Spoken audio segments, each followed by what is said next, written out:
past year or so, there have been multiple bombshell reports revealing the dark money that funds online discourse. In September of last year, a federal indictment revealed that right-wing influencers like Tim Pool and Dave Rubin were being funded by Russia to further the Kremlin's interest in amplifying U.S. domestic divisions in order to weaken U.S. opposition, which was pretty obvious to everyone, but the podcasters in question claimed that they had no idea that the Russians were behind this obviously fake billionaire offering them millions of dollars to just keep doing whatever it is they're doing. A month later, I reported on the revelation that Nazis were secretly funding atheist and skeptic YouTubers like the Jolly Heretic, aka Edward Dutton. This information leaked alongside the related news that the Nazis in question were paying off Dutton even though they found him annoying and lazy, which I still find very funny. Now, if you thought that it was only far-right conservatives secretly influencing propaganda, a new report by Taylor Lorenz from Wired should set you straight. A dark money group is secretly funding high-profile Democratic influencers. An initiative aimed at boosting Democrats online offers influencers up to $8,000 a month to push the party line. All they have to do is keep it secret and agree to restrictions on their content. Now, it's important to get a few things out of the way right here at the outset. First of all, no, I am not one of the influencers cashing those sweet, sweet checks. For a start, I'm not an influencer. If anything, I'm a de-influencer. I shit on brands and their shitty marketing and their advertising. I have made myself unhireable. I do not do ad reads. I don't take money from any corporations for anything, partly because of ethics and partly because I'm a child who cannot bear people telling me what to do, even if they're just telling me to pretend to like a shitty keto cereal brand or Raid Shadow Legends, whatever the fuck that is. For another thing, I am not high profile enough. I tend to get around 30,000 views per video, which is pathetic compared to the influencers who are apparently a part of this scheme, like Barrett Adair, a content creator who runs an American Girl doll themed pro DNC meme account, or Suzanne Lambert, who's called herself a Regina George liberal. Yeah, I'm just never gonna reach those heights. There are also creators named in the article who I have heard of, like Brian Tyler Cohen, the co-creator of the project, which is called Chorus. Chorus is an effort to fund liberal influencers, giving them hundreds or sometimes thousands of dollars per month, depending on the creator and the deal they signed, and to amplify them in order to spread Democrat talking points. Wired notes that Chorus is funded by the 1630 Fund, a liberal response to conservative dark money groups and organizations like the Koch network. As I've gone over before, a dark money group is one that specifically exists to hide where money is coming from so that wealthy people can influence elections and politics without being held to account. Conservatives, Nazis, and the religious right, but I repeat myself, have been using dark money groups for years to great effect. And so instead of, say, I don't know, working to curb this kind of blatant anti-democratic electioneering, Democrats decided to just do it too. Fair enough. I guess we are a long way from the current Supreme Court overturning Citizens United, so sure, Dems should get to be a little unethical too, as a treat.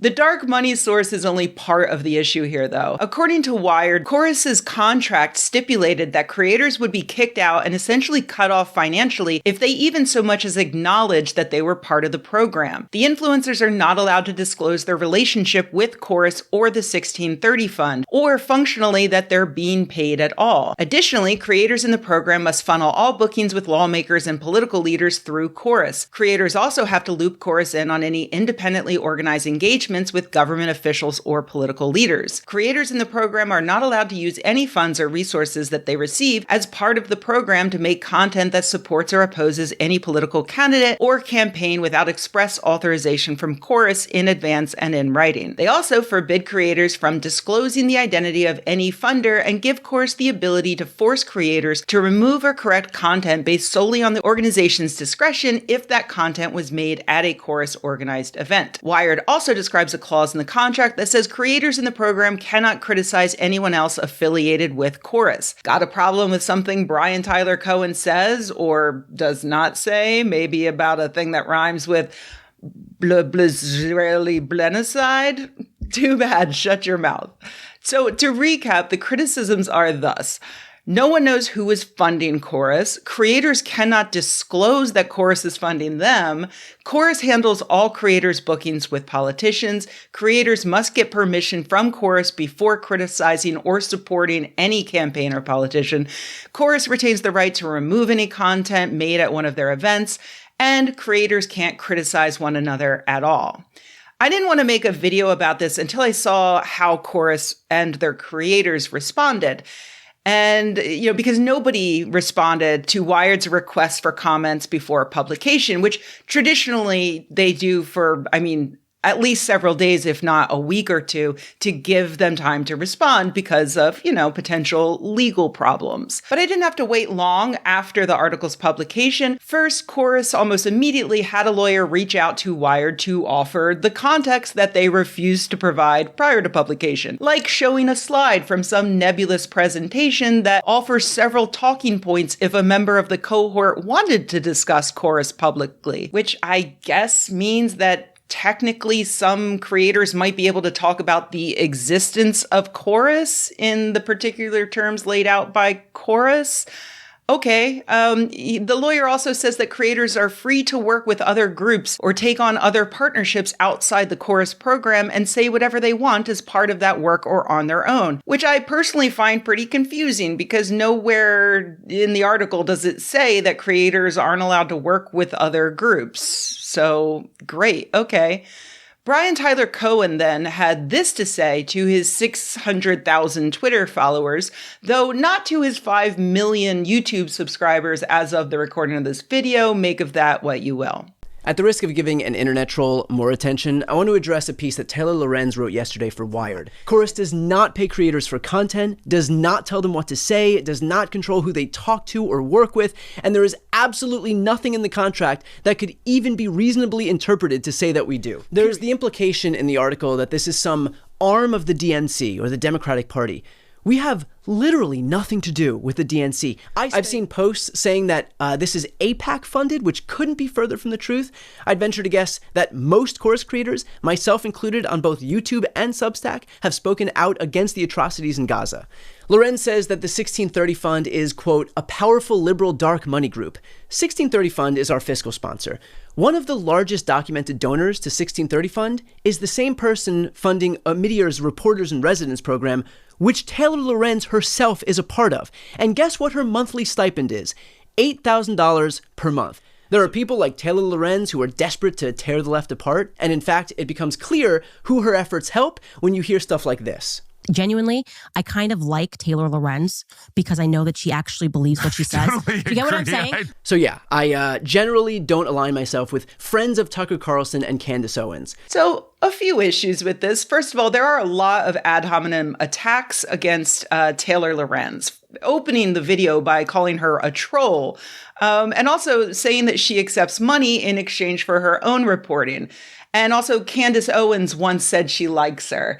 It doesn't really matter what you or Cohen or Candace Owens or I think about Taylor Lorenz.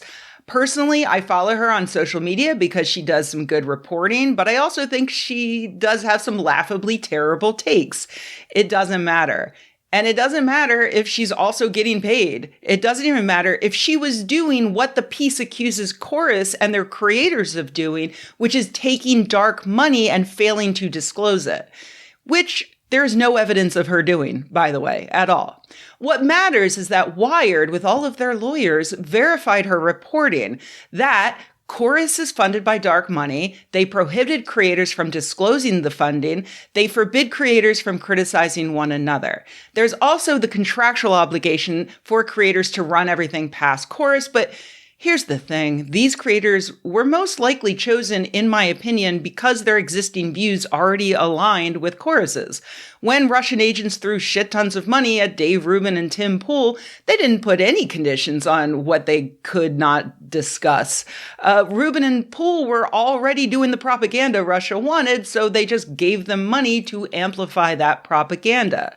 So I don't personally get too wrapped up on that point, though Wired does say that that stuff is in the contract, and I mean, I believe them until I see otherwise.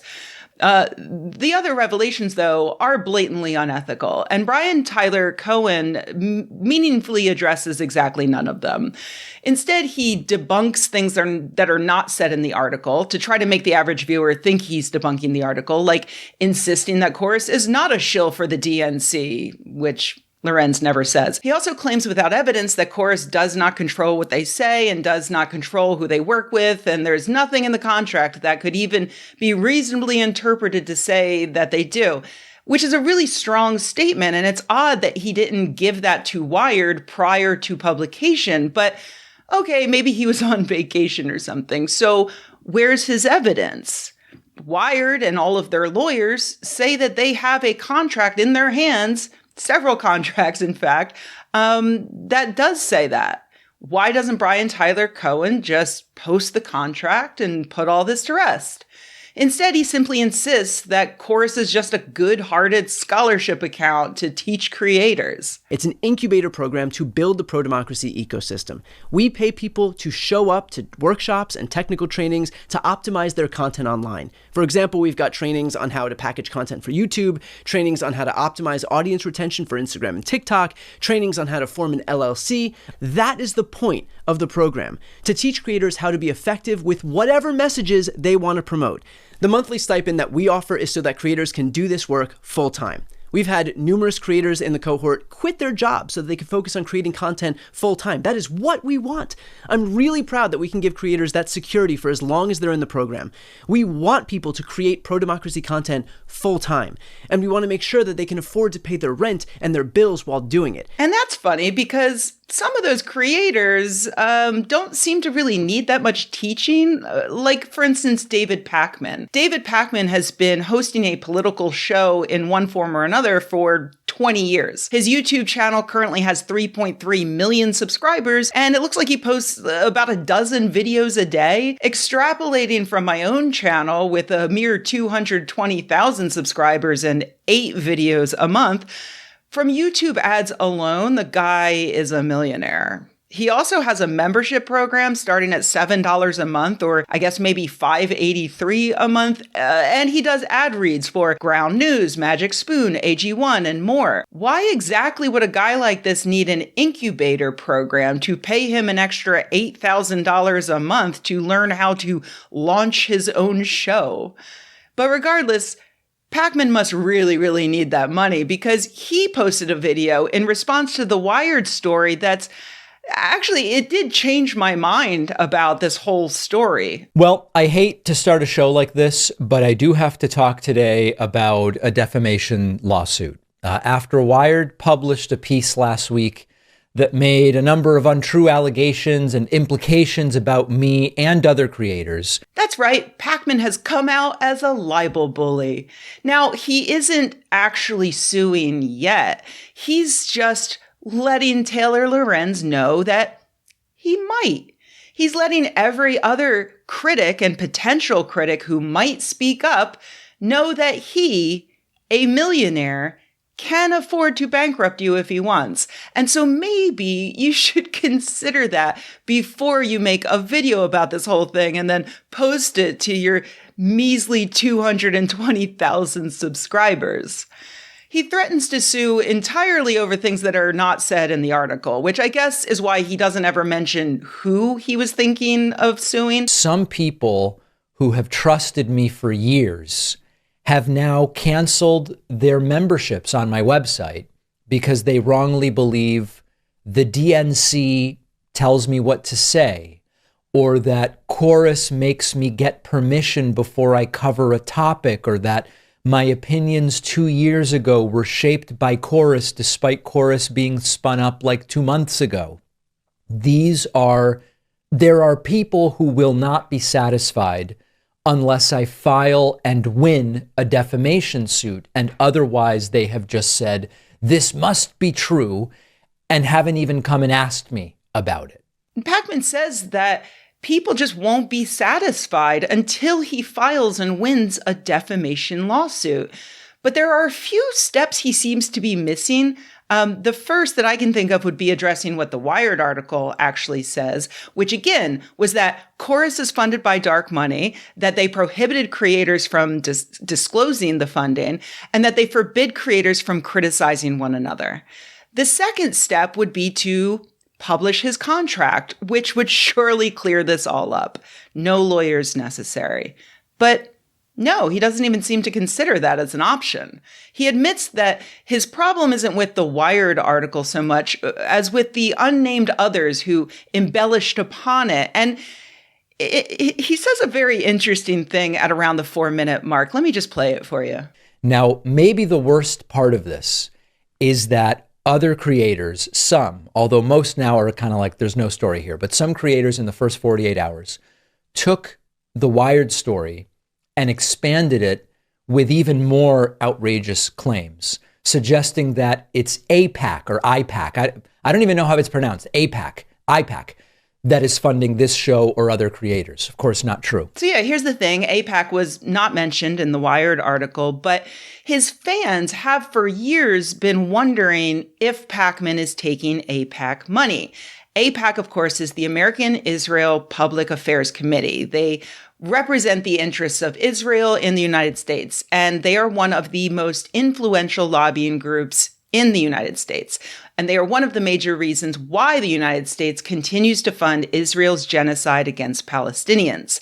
In 2022, AIPAC funded conservative Democrats to defeat progressives who were critical of Israel, which is why politicians who like to keep their job and their nice houses and their cars generally refuse to admit that there's a genocide happening right in front of our faces. It's not crazy to assume that AIPAC is also playing influencers to deny or downplay the genocide. David Pakman has spread his own misinformation about the genocide in the past, which closely matches Israeli propaganda. And that, plus his pro-Israel stance in the past, has led his fans, even those on his own subreddit, to deem him David A. Pakman. As far as I know, there is no evidence that shows decisively that David Pakman has taken any money from AIPAC. The thought had never even crossed my own mind until this response video to the Wired article. You're telling me a grown man who has been speaking publicly about U.S. politics every day for the past 2 decades doesn't know how to pronounce the name of one of the most influential political lobbying groups in the U.S.? That seemed very strange to me.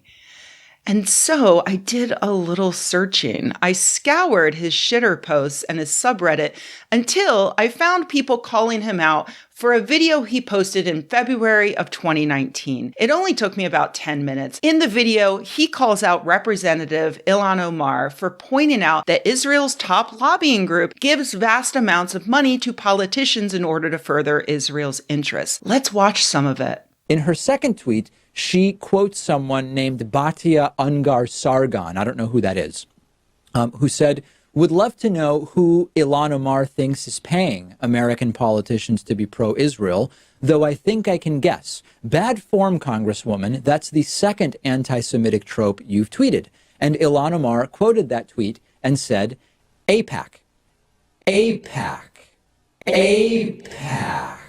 AIPAC or IPAC. I don't even know how it's pronounced. AIPAC. AIPAC is a more right-wing group, and Jews in the U.S. are very, very liberal. So yeah, there are Jews who support AIPAC. AIPAC. AIPAC. AIPAC. IPAC. I don't even know how it's pronounced. AIPAC. IPAC. Wow, that's so strange. 6 years ago, David Pakman knew exactly how to pronounce AIPAC and did so several times with no trouble. I wonder what happened in the time since.